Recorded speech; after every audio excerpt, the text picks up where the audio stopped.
श्री स्वामी समर्थ। आजची आपली कथा आहे तुटलेला धागा। रोहन, फोन हातातून खाली ठेवशील का 1 मिनिट तरी? माया किचनमधून ओरडली। अगं हो, हा शेवटचा मेसेज, बस झालं। रोहनने स्क्रीनवरून नजर न हटवता उत्तर दिलं। शेवटचा मेसेज तू 15 मिनिटापासून पाठवत आहेस। माया बाहेर येत म्हणाली, काय रे, सिरियस काही नाही ना? ती त्याच्या शेजारी येऊन बसली। अगं काही नाही, शाळेतली साक्षी आहे ना, तिच्याशी ग्रुपवरून बोलणं चाललंय। आठवते का, 7वीत माझ्या बेंचच्या मागे बसायची। माझी शाळा तुझ्यापेक्षा वेगळी, मी तिला कशी आठवणार? माया हसत म्हणाली, पण हो, तू तिला मात्र बरंच आठवतोयस असं दिसतंय। रोहनने थोडं हसून मोबाईल लॉक केला। तुला तर लगेच संशय येतो, फक्त गप्पा आहेत यार, जुन्या आठवणी। माया काही न बोलता उठली। चल जेवण वाढू का, की साक्षीचा शेवटचा मेसेज येईपर्यंत थांबू? अगं चल जेवूया। रोहन उठला, पण तेवढ्यात मोबाईल टिंग म्हणाला। त्याची नजर त्या दिशेने आपोआप वळली। माया शांतपणे त्याच्याकडे पाहत राहिली। आज खूप गप्पा झाल्या वाटतं। रात्री बेडवर झोपताना मायाने विचारलं। हो, क्लास ग्रुपवर सगळे जमले होते। अर्जुन, वैभव, प्रीती, साक्षी, सगळेच। माया छताकडे बघत म्हणाली, तुझ्या चेहऱ्यावर त्यांच्या नावातही वेगवेगळ्या स्माईल येतात बरं का? काय? रोहनने तिच्याकडे वळून पाहिलं। काही नाही, मला झोप येते। मायाने पाठ फिरवली। अगं नुसता ग्रुप चॅट आहे, इतकं सिरियस घेऊ नकोस। रोहनने तिच्या खांद्यावर हात ठेवला। मी काही सिरियस घेत नाहीये रोहन, फक्त मी आहे इकडे, कधी कधी माझ्याकडे पण बघ, ती हलक्या आवाजात म्हणाली। रोहन थोडा गप्प राहिला। अगं पागल, तू तर आहेसच माझ्याकडे, तू तर माझं घर आहेस। आणि तू, मायाच्या आवाजात कुठेतरी लहानशी भीती होती। मी तुझा नवरा, रोहनने हसत उत्तर दिलं। पण त्या हसण्यात तो गेले काही दिवस जाणवणारा गोंधळ लपवायला बघत होता। काही दिवसांनी ऑफिसला जाताना रोहनने पुन्हा मोबाईलकडे पाहिलं। सुप्रभात मिस्टर स्टार स्टुडंट, साक्षीचा message, good morning miss competitive. Rohan tie नीट करत म्हणाला, एवढं का हसतोयस फोनकडे बघून? माया कपड्यांची घडी करत होती। क्लायंटचा मेसेज आहे। अगं आजचं प्रेझेंटेशन आहे ना, तो सहजतेने खोटं बोलला। आज लवकर येशील का, मायाने विचारलं। हो बघतो, जर पुढच्या मीटिंग्स नाही लागल्या तर। ठीक आहे, ती नुसती मान हलवत म्हणाली। मग तुझ्या आवडीचा पास्ता करेन। पास्ता? वा, मग प्रयत्न करतो नक्की लवकर यायला। रोहन हसला। प्रयत्न नव्हे, येशील, मला आश्वासन हवंय। मायाने त्याला दारापर्यंत सोडत म्हटलं। हो बाबा, येतो। तो तिच्या कपाळावर चुंबन घेऊन निघून गेला। दार बंद झाल्यावर ती विचार करू लागली। तिने त्याच्या स्क्रीनवर नोटिफिकेशन पाहिलं होतं। साक्षी, आज प्रेझेंटेशन संपवून कॉफीला जाऊया का? जुने दिवस आठवतील। मायाने डोळे मिटले। क्लायंट का? संध्याकाळी। रोहन, कुठे आहेस? किती वाजलेत बघ? मायाचा मेसेज, लास्ट सीन 7:05, ऑनलाईन 9:18। आणखी अर्धा तास गेला। दाराचं लॉक क्लिक झालं। मी आलो। पास्ता मिळेल का, की थंड झालाय? रोहनने आत येत विचारलं। पास्ता 2दा गरम झाला आहे, माया शांतपणे उत्तरली। तिसऱ्यांदा करायची हिंमत झाली नाही। अगं क्लायंटसोबत होतो, प्रोजेक्ट डिस्कशन लांबला। तो चप्पल बाजूला ठेवत म्हणाला। क्लायंटचे नाव काय? मायाने थेट नजरेत नजर घालत विचारलं। साक्षी, तिने वाक्य पूर्ण केलं। रोहन थांबला। तुला कसं कळलं? तो थोडा बचावात्मक झाला। क्लायंटच्या मेसेजमध्ये फुलांचे इमोजी नसतात। मायाचा आवाज तुटत होता, पण चेहरा अजूनही शांत होता। माया, तू जास्त विचार करतेस, फक्त स्कूल फ्रेंड आहे ती, कित्येक वर्षांनी भेटलेलो, कॉफी घेतली, जरा जुन्या गोष्टी केल्या, एवढंच. आणि मी, तिने हळूच विचारलं. तू म्हणजे? तू तर रोजच आहेस इथे. तो सहज बोलून गेला. हो, मी रोजच आहे. कदाचित म्हणूनच माझ्या जाण्याची भीती वाटत नाही तुला. ती नजरेतलं पाणी लपवण्याचा प्रयत्न करत म्हणाली. ड्रामा करू नकोस माया. रोहनचा सूर चिडका झाला. मी काही चुकीचं करत नाहीये. मी कधी म्हणाले की तू काही चुकीचं करतो म्हणून? मी फक्त विचारलं की मला महत्त्व आहे का अजून, एवढंच. अगं, मी थकलोय. दिवसभर काम, मीटिंग्स. मला शांतता हवी आहे थोडी. तो सोफ्यावर बसला. माया काही क्षण शांत राहिली. शांतता? शांततेसाठी तू माझ्यापासून दूर जातोयस का रोहन? की तुझ्या मनात आता गोंधळ आहे जो मला सामावून घेत नाहीये? माया, तो वैतागून उठला. फक्त एक फ्रेंड आहे ती. शाळेपासूनचे आम्ही चांगले मित्र होतो. आज थोडं जास्त बोललो तर काय बिघडलं? तूही तर तुझ्या ऑफिस फ्रेंडसोबत जाते ना कॉफीला? मी जाते, हो, पण तिथे मी आणि एकच पुरुष असं नसतं. आणि मी तुझ्याशी लपवत नाही ते. आता मायाच्या डोळ्यातले पाणी ओघळलं. रोहन एक क्षण स्तब्ध झाला. मी लपवलं का काही? तू अर्धे सत्य सांगितलंस. अर्ध नेहमीच जास्त जखमी करतं, ती म्हणाली आणि किचनकडे वळली. पुढची काही आठवडे या सगळ्यात निघून गेले. रोहनचा फोन नेहमी सायलेंटवर, स्क्रीन नेहमी खाली ठेवलेला. बाथरूममध्ये जातानाही मोबाईलसोबत. माया काहीही थेट विचारत नव्हती. न रडगाणं, न भांडण. फक्त तिच्या शांततेने घरात एक विचित्र अंतर पसरवलं होतं. आज लेट होईल. रोहन दारातून बाहेर पडताना सहज म्हणाला. ऑफिसमध्ये की क्लायंटकडे? माया नेहमीसारखंच विचारत होती, पण आता त्या प्रश्नातील सरळ साधेपणासुद्धा संपला होता. ऑफिसच कदाचित. तो नजर चुकवत म्हणाला. ठीक आहे, मी जेवण ठेवून देईन. बाय द वे रोहन, ती हाक मारत म्हणाली. हं. तुझ्या चेहऱ्यावरचं हसू कुणीतरी वेगळीच आणतेय. काही विशेष नाही. फक्त आजकाल एक दिवस तिच्या जागी मी पुन्हा येऊ शकेन ना? प्रश्न हळूसा होता, पण त्याच्यापर्यंत पोहोचायला खूप जड होता. रोहन काही बोलला नाही. फक्त लेट होईल. झोप तू, माझी वाट बघू नकोस, असं म्हणत निघून गेला. त्या दिवशी ऑफिसमध्ये तर मग मिस्टर स्टार स्टुडंट आज कुठे? साक्षीने त्याला कपशेक हॉटेलच्या कोपऱ्यात बसत विचारलं. तू जिथे सांगशील तिथे, रोहनने हसत उत्तर दिलं. तो तिला भेटायला हॉटेलमध्ये आला.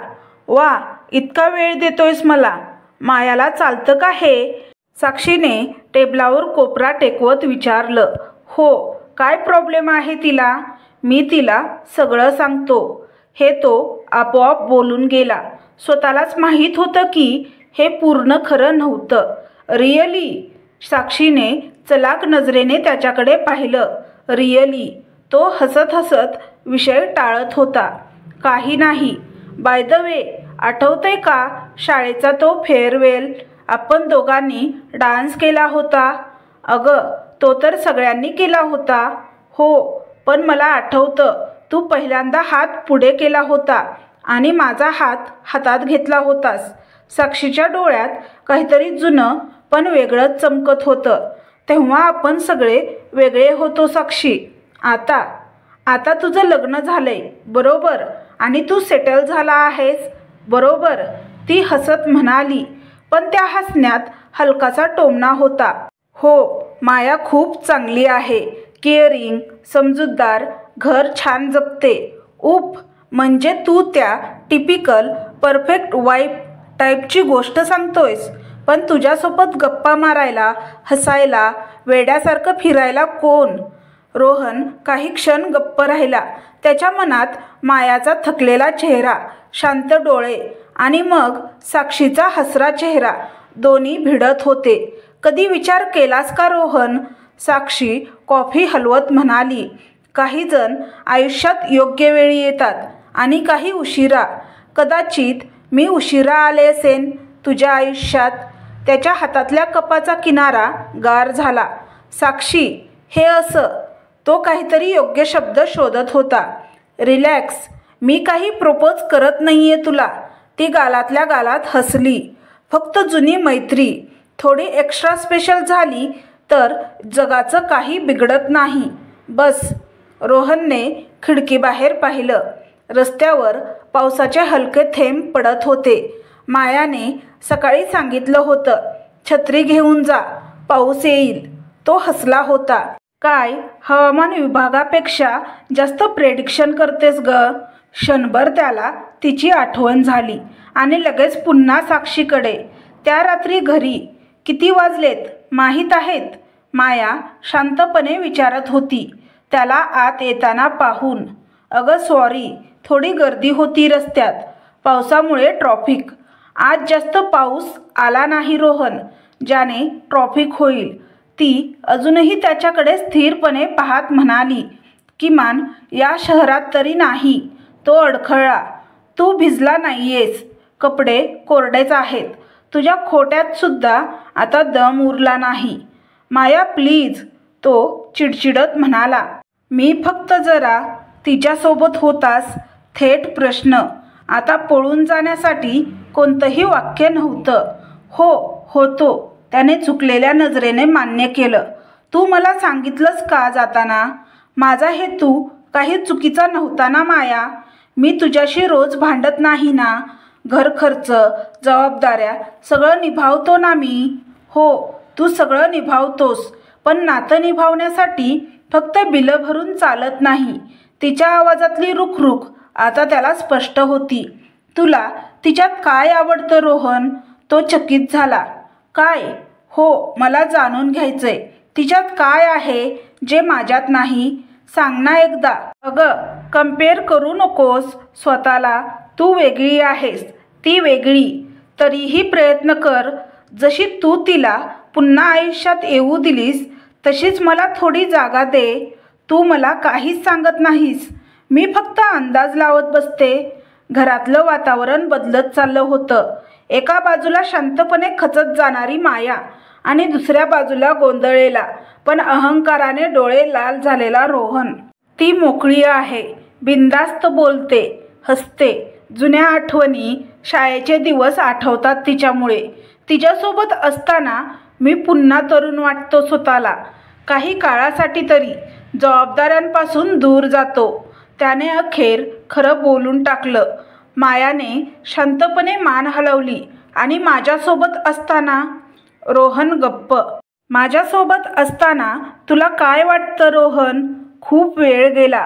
तो शेवटी म्हणाला, घर, कर्तव्य, स्थिरता आणि प्रेम. तिच्या शब्दात प्रश्न होता. तो थोडा थांबला. प्रेम आहे ग, पण मी आता तुझ्या आयुष्यात कॉलेजच्या आठवणी देणारी व्यक्ती राहिले नाही, बरोबर? ती हलक्या हसण्यातूनच तिचं तुटणं लपवायला बघत होती. माया, हे सगळं एवढं गुंतागुंतीचं आहे. मी सुद्धा समजून घेण्याचा प्रयत्न करतोय.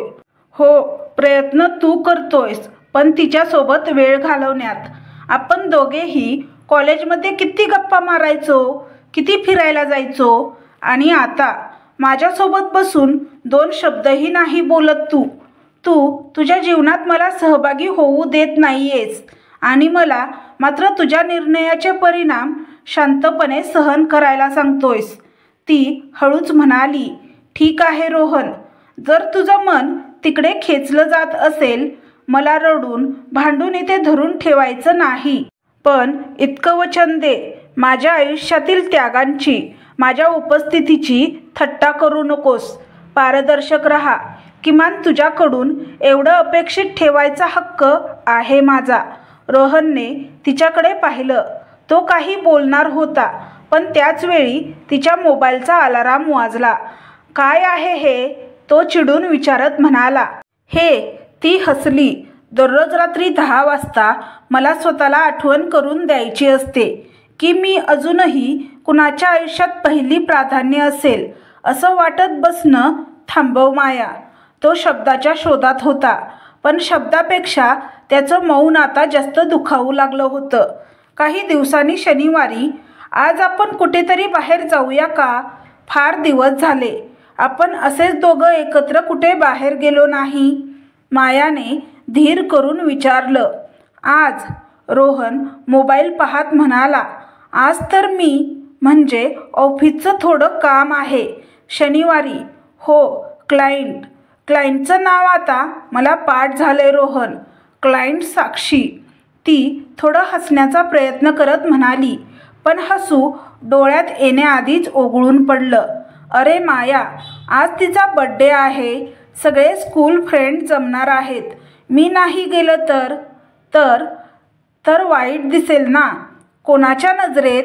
हा प्रश्न रोहनच्या छातीत कुठेतरी मोठा दगड बनून धडकला. त्याने जबरदस्ती हसत म्हटलं, बस वन लास्ट टाईम समज. आणि मग थोडं कमी होईल भेटणं कदाचित. ती शब्द वेचून वेचून बोलत होती. ठीक आहे, जा. मी घरात तुझ्या वन लास्ट टाईम मोजत बसते. त्या संध्याकाळी. रोहन, वेळ बघितलीस? मायाचा मेसेज 8:30 हो, थोडा उशीर होईल. डिनर सुरू आहे अजून. त्याने 8:42 रिप्लाय केला. कशी आहे पार्टी? मस्त. खूप वर्षांनी सगळे मिळून गाणी, डान्स, आठवणी. आणि तू आनंदी आहेस का तिथे? थोडा वेळ रिप्लाय आला नाही. नंतर फक्त एवढं, हो. मायाने फोन बाजूला ठेवला.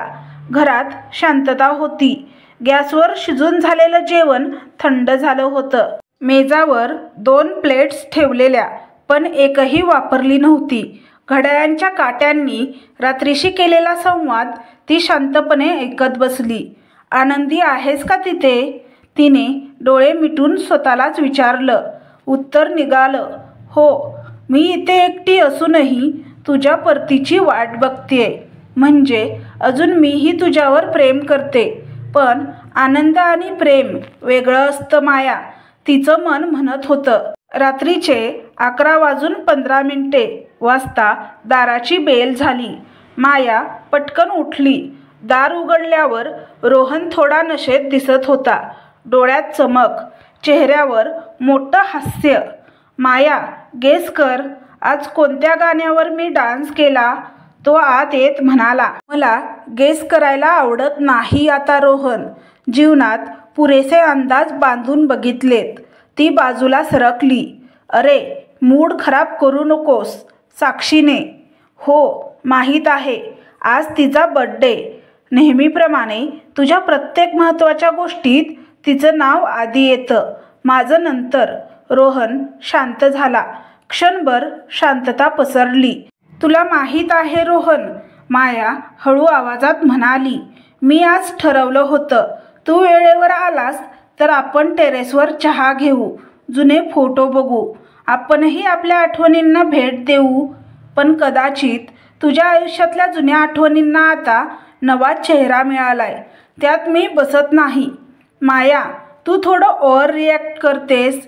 Over react? तुझं मन हळूहळू माझ्यापासून दूर जात आहे. मी ते रोज बघते आहे.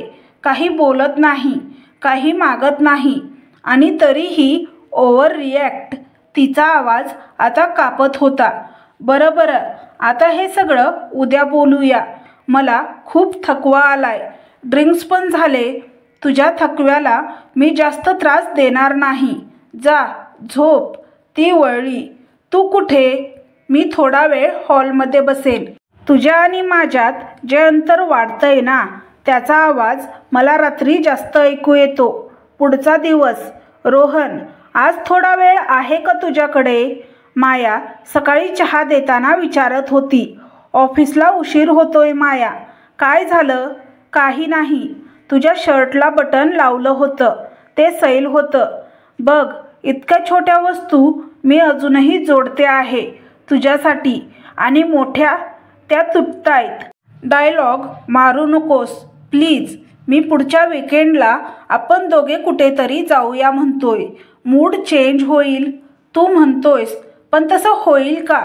किंवा त्याआधीच तिचा काही प्रोग्राम असेल आणि तू तिथे असशील.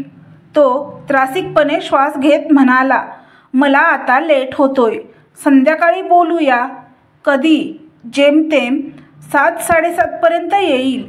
ठीक आहे, मी तुझी वाट बघेन. संध्याकाळ 7:30 उलटून गेले. 8 वाजले. मेसेज नाही, फोन नाही. मायाच्या हातात मोबाईल होता.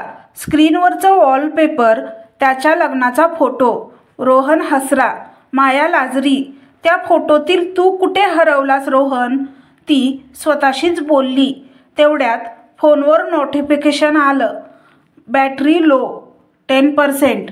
नात्याचीही बॅटरी लो झाली आहे कदाचित. ती हसली, पण आवाजात कडवटपणा होता. 9 वाजता दार उघडलं. पुन्हा लेट. ट्रॉफिक. माया आणि थोडा वेळ साक्षी ऑफिसच्या कॅफेसमोर थांबली होती. तिने स्टॉप. मायाने हात वर केला. मला तिच्याविषयी एक शब्दही ऐकायचा नाही आता. तू ठरवतोस तिला कुठल्या जागी ठेवायचंय? पण मी ठरवलंय. माझ्या मनात तिच्यासाठी जागाच नाही. माया, मी थकले रोहन. तुझ्याशी नव्हे, तुझ्या अर्धवट उपस्थितीशी. तू शरीराने इथे, पण मनाने तिथे. 2 तुकड्यात विभागून तू जगू शकशील कदाचित, पण मी नाही. काही क्षण दोघेही स्थिर उभे राहिले. ठीक आहे, रोहनने थकल्या आवाजात म्हटलं. मी उद्या तिच्याशी स्पष्ट बोलतो. थोडा अंतर ठेवतो. मला सुद्धा हे असं चालू राहावं असं वाटत नाही. मायाच्या डोळ्यात आशेची हलकी रेष उमटली. खरंच हे तू तुझ्या मनापासून म्हणतोयस ना, की मला शांत करण्यासाठी? तो थोडा वेळ तिच्याकडे पाहत राहिला. मला समजून घ्यायचं आहे स्वतःलाच. कदाचित मी चुकीचं करतोय, कदाचित नाही, पण मी प्रयत्न करणार आहे, हे नक्की. प्रयत्न? हो. मला त्याचं उत्तर दिसेन वेळेने. पुढच्या दिवशी सकाळी. आज थोडा टाईम आहे का संध्याकाळी? रोहनने साक्षीला मेसेज केला. For you always. WhatsApp. Meeting नको, फक्त थोडं बोलायचं आहे. ओ, सिरियस टॉक. ओके, 6ला कॅफेत भेटू. सकाळी नाश्ता करताना रोहन म्हणाला, माया, मी जरा ऑफिसमधल्या कामासाठी बाहेर जातोय. क्लायंट साक्षी. माया स्वयंपाकघरातूनच म्हणाली, हो, थोडं बोलायचं आहे तिच्याशी. तू म्हणाली होतीस ना, स्पष्ट रहा. आज तसंच करणार आहे. तिने क्षणभर त्याच्याकडे पाहिलं. ठीक आहे, जा, पण लक्षात ठेव रोहन, स्पष्ट राहणं म्हणजे फक्त तिच्याशी बोलणं नाही, मनाशी, स्वतःशीही बोलणं असतं. तो मान हलवत निघाला. रोहन, तिने मागून हाक मारली. हं, परतीचा रस्ता तुला माहीत आहे ना अजून? तो थोडा थांबला. तू आहेस ना इथे, म्हणून परतीचा रस्ता मी विसरू शकत नाही. 2 क्षणांची ती नजर भेट कदाचित या नात्याला दिलेला शेवटचा चान्स होता. 6:10 रस्त्यावर हलकी संध्याकाळ झाली होती. रस्त्याच्या बाजूने लागलेली झाडं, त्याच्यातून झिरपणारे मंद वारं. रोहनच्या मनात गोंधळ होता. मी नेमकं काय बोलणार आहे साक्षीशी? तिला कसं सांगणार? तो रस्ता ओलांडत होता. मोबाईलवर साक्षीचा मेसेज चमकला. I am already here. Where are you? त्याने अधाशीपणे मोबाईल अनलॉक केला. टायपिंग सुरू केलं. Just crossing the. त्या क्षणी एका ट्रकचा जोरदार ब्रेकचा आवाज, लोकांच्या आरडाओरडण्याचा गोंधळ आणि एका क्षणात हवेत उडून गेल्यासारखा हलका देह. मोबाईल त्याच्या हातातून सुटून रस्त्याच्या कडेला आपटला. स्क्रीनवर अपूर्ण मेसेज तसाच चमकत राहिला. Just crossing the. रस्त्याच्या मधोमध, रस्त्याच्या लालसर डबक्यात रोहन निष्प्राणासारखा पडला होता. काही क्षणांनी कुणीतरी ओरडलं, कोणी आहे का? ॲम्ब्युलन्सला फोन करा. श्वास चालू आहे, पण खूप रक्तस्राव होतोय. गर्दी जमली. फाटलेला शर्ट, शेजारी पडलेली त्याची बॅग. तो बेशुद्ध पडला होता. त्याच वेळी घरात माया गॅस बंद करत होती. आज तो काय घेऊन येईल, मनात काय ठरवून येईल? काहीही असलं तरी मी तयारीने सामोरी जाईन, ती स्वतःशीच म्हणाली. टेबलावर 2 कप ठेवलेले, एकात चहा, एक रिकामा. आज बोलायचं आहे शांतपणे. त्यांच्या डोळ्यात पाहून विचारायचं, रोहन तू खरंच कुठे आहेस? घड्याळात 6:25 झाले. दाराची बेल वाजली नाही. तिचा फोन अचानक गजरल्यासारखा वाजू लागला. Unknown number. हॅलो मॅडम, आपण रोहन देशमुख यांना ओळखता का? तिचं हृदय थरारलं. हो, काय झालं? त्यांचा ॲक्सिडेंट झालाय. आम्ही त्यांना सिव्हिल हॉस्पिटलमध्ये आणलं आहे. कृपया आपण लगेच इथे या. मरगळलेला आवाज, पण शब्द जळजळीत. तिच्या हातातून कप खाली पडला. डोळ्यातून पाणी आलं. तिला काहीच समजेना. तिने घाईघाईने पर्स घेतली, चप्पल घातली. दार बंद करताना फक्त एक क्षण थांबून घरातल्या शांततेकडे पाहिलं. रोहन, जर तू स्वतःहून परतीचा रस्ता शोधू शकला नाहीस तर आता मी येते तुला घरी घेऊन. ती पळतच जिने उतरली. रस्त्यावर हॉस्पिटलच्या दिशेने धावणाऱ्या त्या ऑटोमध्ये तिच्या डोळ्यासमोर फक्त 2च गोष्टी फिरत होत्या. रोहनचा हसरा चेहरा आणि त्याचं कालचं वाक्य, मी प्रयत्न करणार आहे माया.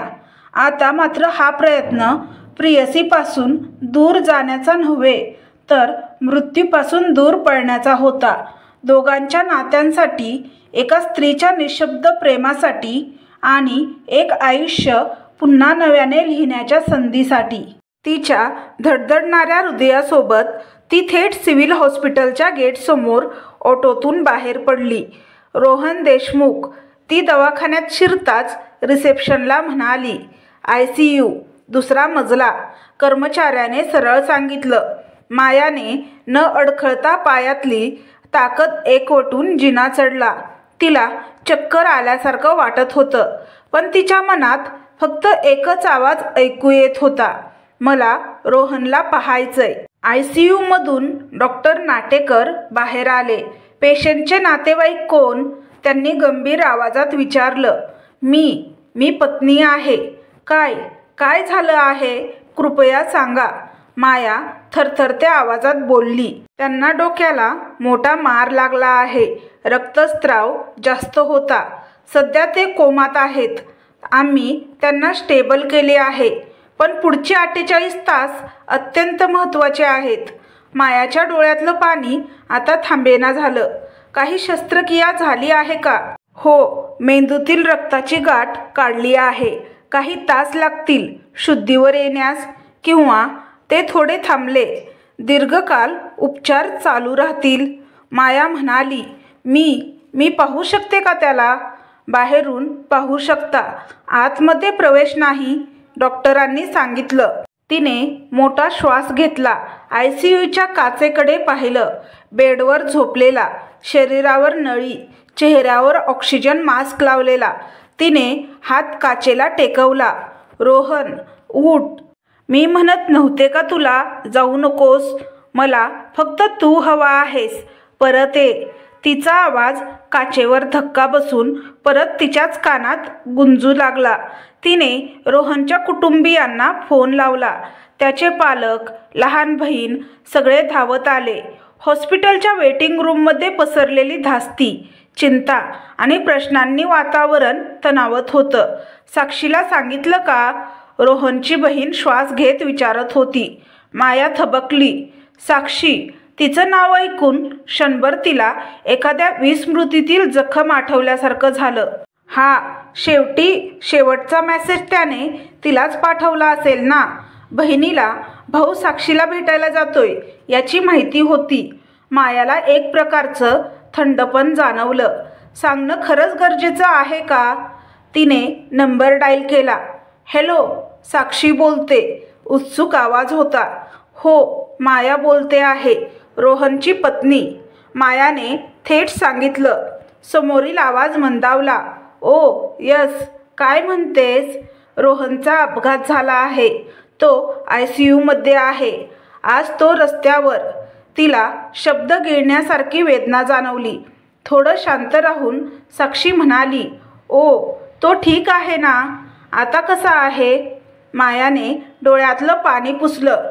कोमामध्ये आहे, गंभीर आहे. तू भेटायला आली तर? मला म्हणजे येणं थोडंसं अवघड होईल. मी खूप बिझी आहे.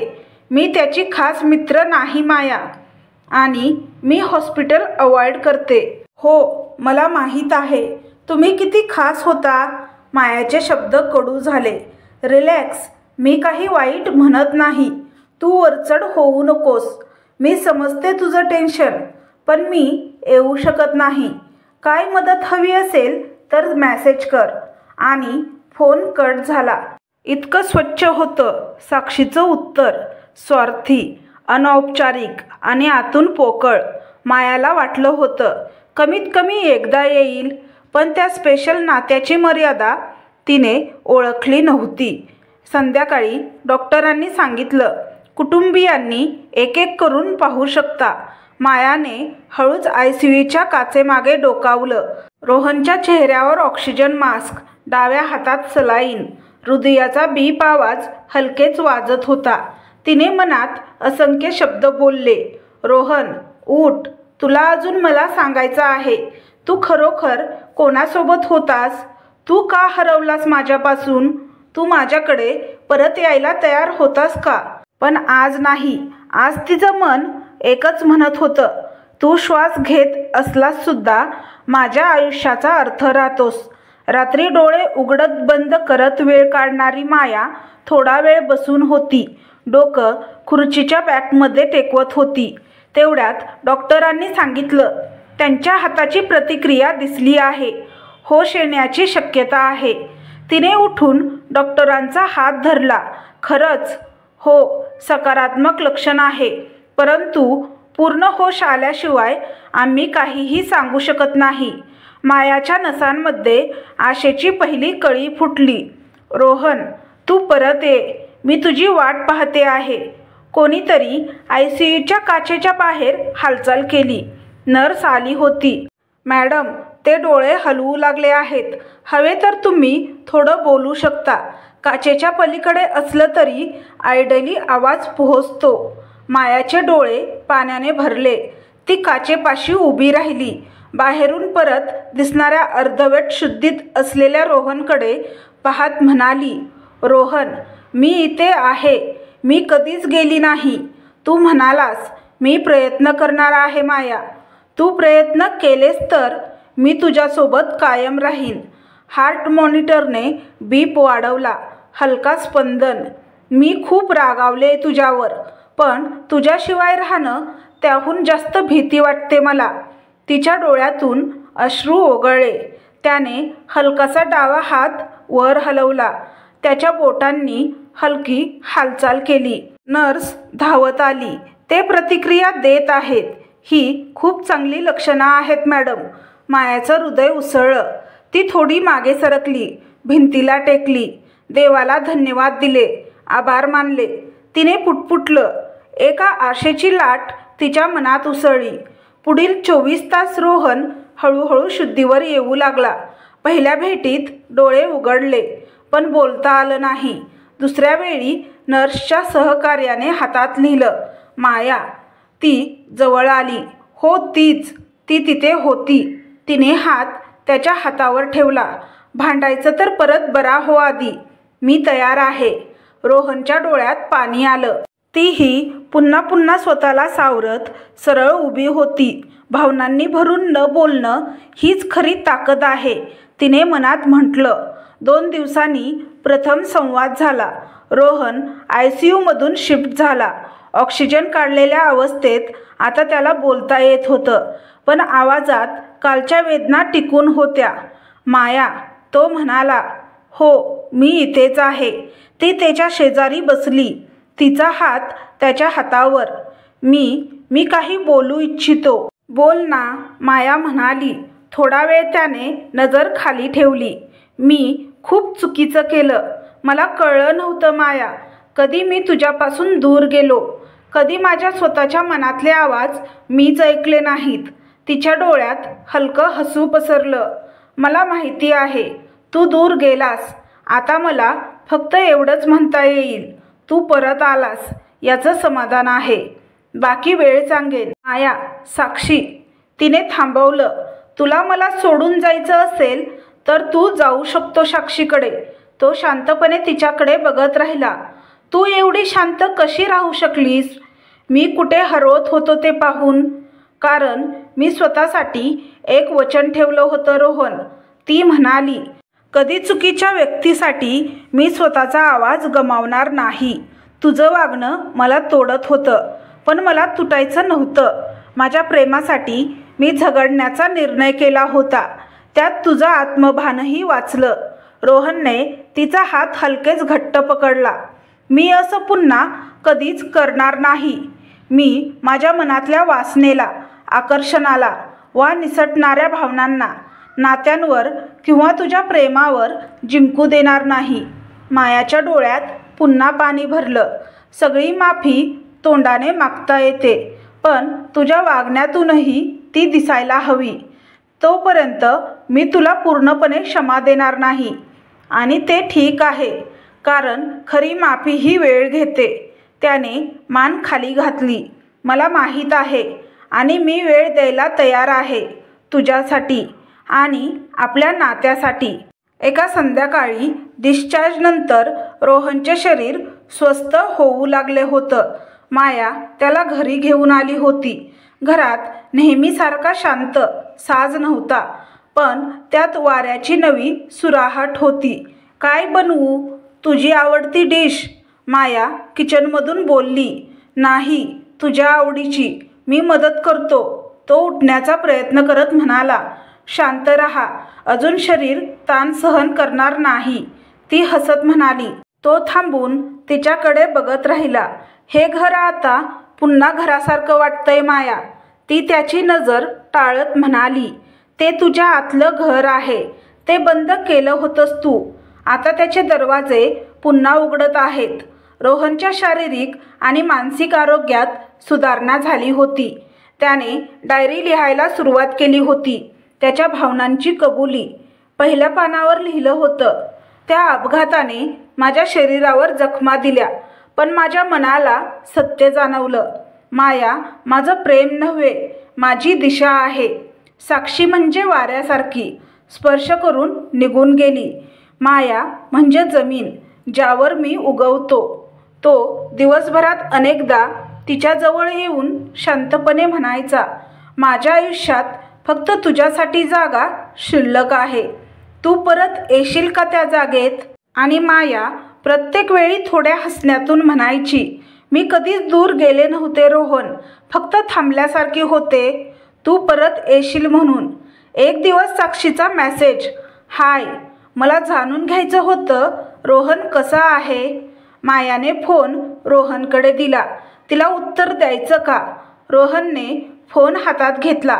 एक क्षण विचार करून लिहिलं, मी बरा आहे आता, आणि माझ्या आयुष्यात आता फक्त तीच आहे, जिच्यासोबत मला माझं आयुष्य घालवायचं आहे. काळजी घेतल्याबद्दल धन्यवाद. पण आता माझं आयुष्य यापुढे जुन्या आठवणींमध्ये नव्हे, तर माझ्या भविष्याकडे केंद्रित करायचं आहे. मायावर केंद्रित आहे, रोहन म्हणाला. माया त्याच्या बाजूला उभी राहून शांतपणे त्याच्या डोळ्यात पाहत राहिली. काही महिन्यांनी एक रविवारची सकाळ. रोहन सांगत होता, चल ना, आज आपण त्या कॅफेत जाऊया जिथे आपण कॉलेजमध्ये जात होतो. माया हसली. चल, जिथून आपण दोघांनी सुरुवात केली होती आपल्या आठवणींमध्ये, पण यावेळी आपण नवीन आठवण बनवू. रोहनने तिचा हात धरला. तिला आपल्या जवळ घेत म्हणाला, माया, मी अजून शिकतोय, पण यावेळी मी प्रयत्न शब्दांनी नाही, प्रेमाने सिद्ध करणार आहे. आणि त्या दिवसापासून त्यांनी एकमेकांना परत येण्याची संधी दिली. सोपं नव्हतं, पण पुन्हा विश्वास गवसला. कारण प्रेम अधूनमधून दूर जातं, पण खरं प्रेम परत येण्याचा रस्ता ओळखतं. आणि जेव्हा त्या रस्त्यावर प्रयत्न आणि जाणीव दोघं साथ देतात, तेव्हा नातं पुन्हा बहरतं. तर तुम्हाला ही कथा कशी वाटली हे कमेंट बॉक्समध्ये कमेंट करून नक्की सांगा. कथा आवडल्यास व्हिडिओला लाईक, शेअर, सबस्क्राईब करा. व्हिडिओला हाईप करा, जेणेकरून हा व्हिडिओ जास्त प्रेक्षकांपर्यंत पोहोचेल. व्हिडिओ पाहिल्याबद्दल मनापासून धन्यवाद. श्री स्वामी समर्थ.